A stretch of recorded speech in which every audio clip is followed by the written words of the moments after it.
Under utilisation of India's coal mines. तो आपको पता है गाइस ऑलरेडी क्या क्या हो रहा था। अभी बीच में एक शॉर्टेज आ गई थी कोल की, कहा जा रहा था कि बिजली बिजली जो है वो कट जाएगी। ऐसी न्यूज़ याद है कुछ? हाँ, बीच में चल रही थी ऐसी न्यूज़। क्यों है भैया शॉर्टेज हमारे यहाँ कोयले का, कौन बताएगा? हमारे पास भंडार तो बहुत है, रिजर्व तो है हमारे पास, बट शॉर्टेज है क्यों? सबसे बड़ी इशू जो है वो ये है कि हम टेंडर नहीं दे रहे हैं। राइट, हम टेंडर नहीं दे रहे हैं, ऑक्शनिंग नहीं हो रही है कोयले की, नीलामी नहीं हो रही है। राइट, तो ये इशू है। स्टेट जो है वो नीलामी नहीं करवा रही है रेगुलर टाइम पर, तो इसलिए खदानें जो है वो बंद पड़ी हुई हैं। तो इसलिए हम उसको एक्सप्लॉइट नहीं कर पा रहे, निकाल नहीं पा रहे। तो एडमिनिस्ट्रेटिव इशू है ये। राइट, मेनली टेक्नोलॉजी नहीं, मेनली आपको लिखना है एडमिनिस्ट्रेटिव इशू। टेक्नोलॉजी तो तब आएगी ना जब आप ओपन करोगे सेक्टर को, काम करने दोगे प्राइवेट सेक्टर को, तब तो टेक्नोलॉजी आ जाएगी, बट आपने काम ही नहीं करने दिया। चलिए आइए, तो एक एनालिसिस हुई ग्लोबल एनर्जी मॉनिटर की। ये बता रही है कि इंडिया की कोल माइंस जो है वो सीवियरली अंडर यूटिलाइज्ड है। मतलब हमारे पास रिजर्व है बट उसको हम लोग यूटिलाइज नहीं कर रहे हैं। सो ग्लोबल एनर्जी मॉनिटर जो है वो एक कंपनी हम लोग को देखने को मिलती है जो ट्रैक करती है कि फ्यूल सोर्स जो है वो इंटरनेशनल लेवल पर किस प्रकार से यूटिलाइज किया जा रहा है। मतलब कोयला वगैरह, पेट्रोल, नेचुरल गैस, तो ये सब जो फ्यूल्स हैं वो किस प्रकार से यूटिलाइज किए जा रहे हैं। तो GEM ने अपनी एनालिसिस करी, सर्वे किया, राइट, कोल इंडिया लिमिटेड के ऊपर और उसकी सब्सिडरीज पर सर्वे जो है वो किया गया। तो इस रिपोर्ट के अंदर क्या क्या चीज़ें पाई गई? तो अंडर यूटिलाइजेशन की, इसमें कहा गया कि कुछ माइंस जो है वो सिर्फ 2/3 अपनी कैपेसिटी का ही यूटिलाइज कर पा रही हैं, और बड़ी बड़ी जो हम लोग को देखने को मिल रही है वो मात्र 1% ही यूटिलाइज कर पा रही हैं। शॉर्ट टर्म सप्लाई का इशू 99 जो इंडिया की कोल माइन प्रोजेक्ट हम लोग को देखने को मिलते हैं वो अंडर डेवलपमेंट है, अभी तक प्रोजेक्ट शुरू ही नहीं हुआ, राइट, कंप्लीटली। और एक्सपेक्टेशन ये है कि 427 मिलियन टन पर एनम जो है वो बताया जा रहा है कि ये कोयला जो है वो निकालेगा। तो ये एक्सपेक्टेशन हम लोग को जो है वो देखने को मिल रही है। और नई कोल माइन जो है वो ओपन करना, ये शॉर्ट टर्म सप्लाई क्रंचेस जो है उसको रिजॉल्व नहीं करेगा, राइट। सो अच्छा गाइस, एक मिनट रुकना, HP वालों का मिस कॉल आया है। इडियट्स जानबूझ के दिखा रहे हैं, क्योंकि मैंने लास्ट टाइम कंज्यूमर फोरम की कंप्लेन कर दी थी इन लोगों को, और अब मैं करूँगा, क्योंकि आज मैंने लास्ट मौका दिया था। अभी देखा होगा उन्होंने कि कॉल आ गया तो उन्होंने अपनी एंड से सिर्फ एक कॉल ड्रॉप कर दिया जानबूझ के। हरकत ही होते हैं यार ये, नहीं तो अभी आप सुनते आज मज़ा आता आप लोग को। कोल के क्राइसिस की बात करें तो इंडिया ने एक्सपीरियंस किया severe coal crisis at least twice in 2021। 2021 में 2 बार ये बोल चुके हैं कि हमारे यहाँ बहुत कोयले का दिक्कत चल रहा है। More than 100 of 285 thermal power plants, तो 285 थर्मल पावर प्लांट में से 100 से भी ज़्यादा के अंदर कोयले के स्टॉक में गिरावट हम लोग को नजर आई, राइट। तो ये चीज़ हम लोग को देखने को मिल रही है। पावर शॉर्टेज, तो कोयला, अब मैंने आपको ऑलरेडी बताया हुआ है कि हमारे यहाँ पे जो इलेक्ट्रिसिटी आती है, बिजली जो आती है वो किसके थ्रू आती है? कोयले को जला के आती है, राइट। तो वी नो अबाउट इट। फिर कोल इंडिया लिमिटेड की अगर हम बात करें तो कंपनी जो है it doesn't consider capacity constant as a reason for under utilisation of capacity and failure to reach production target. तो ये कंपनी जो है ये कंसिडर नहीं करती, मानती नहीं है, राइट, कि अंडर यूटिलाइजेशन ऑफ कैपेसिटी एक रीज़न है और फेलियर हम लोग को देखने को मिल रहा है कि प्रोडक्शन टारगेट को इसलिए हम लोग अचीव नहीं कर पा रहे हैं। ये अब ऑब्वियसली बात है, वो कंपनी चला रही है तो वो क्यों मानेगी? कई बार होता है ना कि कुछ कंपनीज अपनी गलतियाँ एक्सेप्ट नहीं करती हैं कि नहीं यार हमें प्रोडक्शन जो है वो ज़्यादा करना चाहिए। अब इसमें भी कंपनी की गलती नहीं है, मेनली एडमिनिस्ट्रेशन की गलती, क्योंकि कोल इंडिया लिमिटेड अगर सही तरीके से ऑपरेट नहीं कर रही है तो एडमिनिस्ट्रेशन का काम है उसको ऑपरेट करवाओ, राइट। और भी बहुत सारे फैक्टर्स हम लोग को देखने को मिलते हैं। कंपटीशन आ गया रिन्यूएबल से, इंफ्रास्ट्रक्चर का इशू हम लोग को देखने को मिलता है, बहुत सारी चीज़ें हम लोग को देखने को मिलती है। लैंड का उपयोग जो है वो नहीं हो रहा है, काफ़ी सारी जगह पर रिजर्व है बट उसके बावजूद भी जो है वो अलाउ नहीं किया जा रहा है, एनवायरमेंटल क्लियरेंस नहीं मिल पा रहा है, बहुत सारे इशूज़ होते हैं ऐसे। फिर ट्राइबल डिस्प्लेसमेंट एक बड़ा इशू हम लोग को देखने को मिलता है। कोल माइन जो है जो अंडर डेवलपमेंट, तो अब वहाँ पे उनको बहुत सारे लोगों को अगर वहाँ पर कोयले की माइन बनानी है, तैयार करनी है उनको, तो बहुत सारे लोगों को वहाँ पे ट्राइबल ग्रुप्स को उनको भगाना पड़ेगा, दूसरी जगह शिफ्ट करना पड़ेगा। रिहेबिलिटेशन की प्रॉब्लम एक बड़ी प्रॉब्लम हम लोग को देखने को मिलती है। कई बार लोग हिलने के लिए रेडी नहीं होते, जैसे होता है ना कि सरकार बोल रही है कि यहाँ से हमें रोड बनाना है, बीच में लोगों ने बोला कि नहीं ये इस ज़मीन को हम नहीं छोड़ेंगे, तो फिर उसके साथ एक अलग फाइट चल रही होती है। बट अल्टीमेटली सरकार ही जीतती है, क्योंकि ऑब्वियस बात है कि हर एक चीज़ जो है वो सरकार की ही हम लोग को देखने को मिलती है, राइट।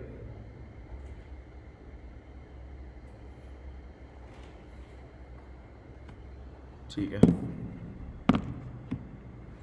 और threat to natural resources, mines under development, उसके पास जो है वो मतलब इतना पोटेंशियल हम लोग को देखने को मिल रहा है, कि 22,686 हेक्टेयर एग्रीकल्चर लैंड जो है ये ख़राब कर देगी और 19,297 हेक्टेयर फॉरेस्ट को ये ख़त्म कर देगी। तो ये बताया जा रहा है। Consumption of at least 1,68,041 kilometres of water per day, इतना पानी जो है वो चाहिए होगा, kilolitres of water per day, इतने भारी मात्रा में पानी जो है वो कंज्यूम करेगी ये कोल माइंस। तो आपको पता है ना कि कोल माइंस में पानी की आवश्यकता पड़ती है। और इसके अलावा GEM रिपोर्ट ने हाईलाइट किए कुछ पर्टिकुलर इश्यूज़, राइट, कि माइंस अंडर डेवलपमेंट को लेकर, और साथ ही साथ कुछ प्रपोज माइंस जो मतलब प्रपोजल रखा है, कुछ माइंस हम लोग खोलेंगे, तो उन्होंने बोला है कि इससे हो सकता है कि हमारे यहाँ पर काफ़ी सारे जो एसेट्स, जो संपत्ति जो हम लोग को देखने को मिलती हैं, तो वो होता है ना कि विवाद हो गया, स्टे लग गया। वही चीज़ मैंने आपको बता रहा था कि यहाँ से हाईवे निकालना है, राइट, अब किसी ने विवाद कर दिया तो क्या हो गया, स्टे लग गया, राइट। तो ये एक इशू हम लोग को देखने को मिलेगा। और इसके अलावा delay in clean energy future, तो इसमें डिले हो जाएगा। यहाँ पर अगर ये लोग माइंस पर अगर काम करते रहेंगे तो दूसरी टेक्नोलॉजी, रिन्यूएबल टेक्नोलॉजी पर काम जो है वो नहीं होगा। तो ये इसने बताया, बट ऐसा नहीं, काम डेफिनेटली होता है, पैरेलली काम होते रहते हैं। और इंडिया की रूरल कम्युनिटीज़ और इंडिया के एनवायरनमेंट के ऊपर इरिवर्सिबल इम्पैक्ट पड़ेगा, मतलब ऐसा इम्पैक्ट, क्योंकि आप जानते हो कि हमने जो इंडस्ट्रियलाइजेशन के बाद जो एनवायरनमेंट को ख़राब किया है वो इरिवर्सिबल है, आप उसको वापस ठीक नहीं कर सकते हो, राइट। फिर वार्निंग साइंस को इग्नोर किया गया। इंडियन गवर्नमेंट इग्नोर कर रही है फैक्ट कि नई माइंस जो है can't remedy the coal industry old problem, तो कोयले की जो पुरानी प्रॉब्लम्स जो है नई माइंस जो है वो रिजॉल्व नहीं कर पाएगी। इस चीज़ को इंडिया एक्सेप्ट नहीं कर रही है। Opening new mines in present might intensify the sectors weakness and in efficiency in future, क्योंकि देखो आने वाले समय में एक चीज़ तो है कि कोयले वोले का उपयोग नहीं होगा, राइट, कार्बन डाइऑक्साइड एमिशन के कारण, राइट, उसको तो ऑलरेडी हम लोग को कम करते जाना। और उस बीच अगर नहीं आप माइंस जो है, जैसे एग्जाम्पल के तौर पर आज की डेट में वो वाला कैमरा सिर्फ प्रोफेशनल फोटोग्राफर्स ही यूज़ करते हैं, राइट, जो एक्चुअल जो कैमरेज होते हैं, बाकी तो मोबाइल फ़ोन में सबके कैमरा है ना। तो आज की डेट में आप अगर सोचो कि आप जो है वो कैमरास बनाना शुरू कर दो, मैन्युफैक्चर करना शुरू कर दो, राइट, अभी आप मार्केट में उतरने की सोचो, क्योंकि आपका जो काम होगा वो B2B का होगा, बिजनेस टू बिजनेस का होगा, बिजनेस टू कस्टमर का नहीं होगा, राइट। आप कस्टमर के साथ डायरेक्ट डील नहीं करोगे, फोटोग्राफर जो शॉप्स वगैरह होती हैं उनके साथ डायरेक्ट डील करोगे। तो आज की डेट में अगर आप कैमरा मैन्युफैक्चरिंग पर जाओगे तो ऑब्वियसली बात है कि आप एक ह्यूज लॉस आपको फेस करना पड़ सकता है, राइट। तो वही हो रहा है, ये समझाने की बात वही की जा रही है कि इसमें तो यार लॉस हो जाएगा, क्योंकि आने वाले समय में तो ये सब माइंस तो बंद होना ही होना है, या प्रोडक्शन इनका कम होना ही होना है। तो ये सब चीज़ें। तो कोयले की बात करें तो क्वेश्चन ये बन सकता है कि ब्लैक गोल्ड किसको कहा जाता है, तो कोयले को कहा जाता है। तो ये फैक्ट आप ध्यान में रखिएगा। इंडिया के अंदर कोयला जो है वो सेडिमेंट्री रॉक्स के फॉर्म में हम लोग को देखने को मिलता है। याद आ रहा है अपन ने sedimentary rocks, metamorphic rocks, igneous rocks के बारे में डिस्कस किया था ज्योग्राफी के अंदर, राइट। कोल रिजर्व की बात करें तो गोंडवाना कोल के पास अराउंड 98% इंडिया का टोटल कोल रिजर्व है, राइट, और रेस्ट इज टर्सरी कोल हम लोग को देखने को मिलता है, राइट। तो ये सब चीज़ें हैं कुछ बेसिक, ये इंपॉर्टेंट है बॉस, लिख लो। कोल के टाइप्स, डायरेक्ट क्वेश्चन आता है कि इनमें से बताइए कि कौन सा कोल का टाइप है। तो एंथ्रासाइट प्योरेस्ट होता है, ये कार्बन कंटेंट 80 से 95% होता है, प्योरेस्ट। क्वेश्चन आ जाए कि प्योरेस्ट कोल कौन सा है, तो एंथ्रासाइट आपको ध्यान में रखना है, एंथ्रासाइट। दूसरा टाइप है ब्यूटीमिनस, जिसका नाम आपने कई बार जो है वो सुना होगा। 60 to 80% कार्बन कंटेंट होता है और इसमें इम्प्योरिटीज़ हम लोग को देखने को मिलती है। और प्योरेस्ट कोल जो है वो एंथ्रासाइट है। कोई पूछे कि सबसे प्योरेस्ट कोल कौन सा है, एंथ्रासाइट। दूसरा है ब्यूटीमिनस। तीसरा लिग्नाइट, इसका भी नाम आपने सुना होगा। हाई मॉइस्चर कंटेंट इसके अंदर हम लोग को देखने को मिलता है, 40 से 55% कार्बन कंटेंट होता है। फिर एक है peat, peat is also a type of carbon coal. तो कार्बन कंटेंट इसके अंदर 40% से भी कम होता है और हैवी होता है ऑर्गेनिक मैटर उसमें, ठीक है, यानी कि ये लेटेस्ट वाला होता है, कम सड़ा होता है, कम पुराना होता है। कोयले का उपयोग बहुत सारी चीज़ों में किया जाता है, आयरन स्टील इंडस्ट्री के अंदर, कुकिंग कोल के अंदर, राइट। तो आप जानती हैं कुकिंग पर्पस के लिए, थर्मल पावर प्लांट में इसका उपयोग जो है वो किया जाता है, इलेक्ट्रिसिटी डेवलप करने के पर्पस के लिए, जनरेट करने के पर्पस के लिए। अब ये वाली चीज़ भी याद रखो आप, क्वेश्चन आ जाएगी सबसे ज़्यादा कोयला कहाँ पर है, तो झारखंड में। ये फैक्ट ध्यान में रखना। छत्तीसगढ़ जो है वो 3rd लार्जेस्ट कोल रिजर्व हम लोग को देखने को मिलती है, बट इसकी रैंक जो है वो फर्स्ट है प्रोडक्शन के मामले में, right. Production of coal extraction, मतलब कोयले निकालने के मामले में छत्तीसगढ़ टॉप पर है, और रिजर्व के मामले में झारखंड टॉप पर हम लोग को देखने को मिलता है।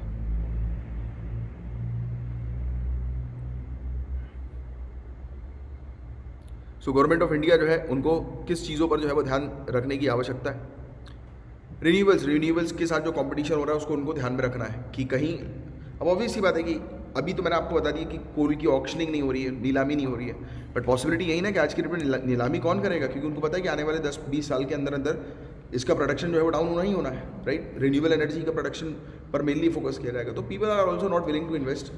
तो आप अगर लोग इन्वेस्ट करने में वो नहीं कर रहे हैं, इच्छा नहीं जता रहे, तो आप उनके रेवेन्यू को बढ़वा दो, आप उनके शेयर को बढ़ाओ, गवर्नमेंट के शेयर को थोड़ा कम करो, स्ट्रेटजी बनाओ, राइट। तो ऐसी चीज़ करने की आवश्यकता है। और ऑनरेबल प्राइम मिनिस्टर ने भी अनाउंस किया अपना गोल नेट जीरो एमिशन का। क्या होता है नेट जीरो एमिशन?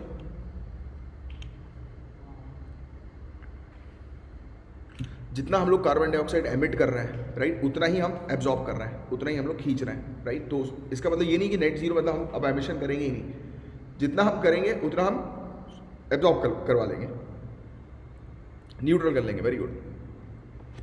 हमारा टारगेट है 2070 का, ये फैक्ट ध्यान रखिएगा। काफ़ी सारी हमें क्रिटिसाइज भी किया था इस टारगेट के लिए, तो इसलिए ये वाला क्वेश्चन पूछा जा सकता है।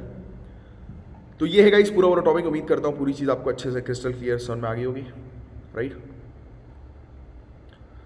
आज के लिए बस इतना ही रखते हैं, फिर नेक्स्ट पीडीएफ से कल जो है वो अपन शुरू करेंगे।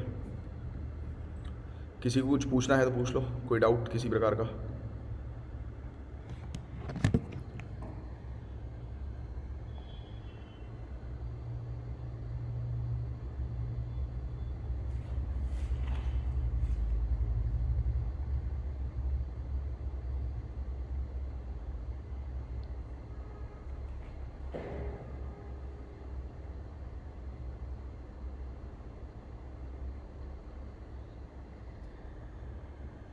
हाँ क्लास है अभी, आपकी पॉलिटी की क्लास होगी 5:30 पे, 5:30 पे पॉलिटी की क्लास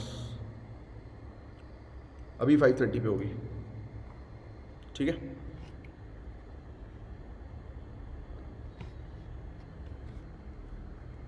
और मानस बताओ यार।